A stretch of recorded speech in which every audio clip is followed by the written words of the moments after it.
നമസ്കാരം, എൻ്റെ പേര് 1111. ഞാൻ ആരാണെന്നാണ് നിന്റെയൊക്കെ വിചാരം? അപ്പം നീയൊക്കെ ആഗ്രഹിക്കുന്നതൊക്കെ കൊണ്ടുണ്ടാക്കി തരാൻ വേണ്ടിയിട്ട് ഞാൻ ആരുമല്ല. ഞാൻ വെറൊരു സമയം മാത്രമാണ്. സമയം. കുറെ എണ്ണം എന്നെ അങ്ങോട്ട് കണ്ടു കഴിയുമ്പോഴത്തേനും കണ്ണു അടച്ച് കയ്യും കൂപ്പി ഇരുന്നിട്ട് കുണുകുണാന്നും പറഞ്ഞിട്ട് ഓരോരോ വിഷിങ്ങ. ഞാൻ ആരിതൊക്കെ കൊണ്ടുതരാൻ? ദൈവമോ? എടാ, വഴിനീളെ പള്ളികളും അമ്പലങ്ങളും ഇല്ലേ കിടക്കുന്നത്? അവിടെ പോയി പറ നീയൊക്കെ. ചില അമ്മമാരും അവളുമാരും എന്നെ അങ്ങോട്ട് കണ്ടു കഴിയുമ്പോഴത്തേനും അങ്ങോട്ട് ഫോട്ടോ എടുപ്പന, എന്നിട്ട് അങ്ങോട്ടും ഇങ്ങോട്ടും കൂടെ അങ്ങ് അയക്കും. എന്നിട്ട് കുറെ വിഷിങ്ങ അവിടെയും. ഞാൻ ആര് കൂട്ടിത്തരാൻ നിനക്കൊക്കെ?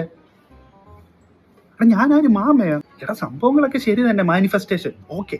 എടാ, കുറച്ചൊക്കെ ഒന്ന് അധ്വാനിക്കും. എല്ലാം എന്റെ തലയിലോട്ട് കൊണ്ടിടാതെ. അത് കണ്ട അവനെ, ഒന്നും പറയണ്ട അവന്റെ കാര്യങ്ങൾ. ഏതോ മാനിഫെസ്റ്റേഷൻ വീഡിയോയിൽ ആരോ പറഞ്ഞു, നിങ്ങൾ 11-11 കാണുവാണെങ്കിൽ എന്തുവാണോ നിങ്ങൾ മനസ്സിൽ വിചാരിക്കുന്നത് അത് നടക്കുമെന്ന്. യൂണിവേഴ്സ് തരുന്ന സൈനാണെന്ന്. അവൻ അതും കണ്ടോണ്ട് ആ പൊട്ടൻ റെസിഗ്നേഷനെ പറ്റി ആലോചിച്ചുകൊണ്ടിരിക്കുമ്പോൾ കഷ്ടകാലത്തിന് ഞാൻ വന്ന് പൊട്ടൻ റിസൈൻ ഇട്ട്. പൊട്ടൻ, ലോക പൊട്ടൻ. എന്നിട്ട് ജോലിയില്ല, കൂലിയില്ലാതിരിക്കും മണ്ടൻ. തലച്ചോറല്ലേ തലയിലിരിക്കുന്നത്, അല്ല കുത്തലൊരു ചോറൊന്നും അല്ലല്ലോ. ഓരോരോ കുത്തലിന് ഓരോന്ന് ചെയ്തു വെച്ചിട്ട് 11-11 പഴി തരാൻ വേണ്ടിയിട്ട്. ഞാൻ ഒരു സമയം മാത്രോടാ. 11-11 വാവേ, നമ്മുടെ എല്ലാ കഷ്ടകാലവും മാറും കേട്ടോ. അയ്യേ, ഞാനിതൊക്കെ ആരോട് പറയാനിതൊക്കെ? അത്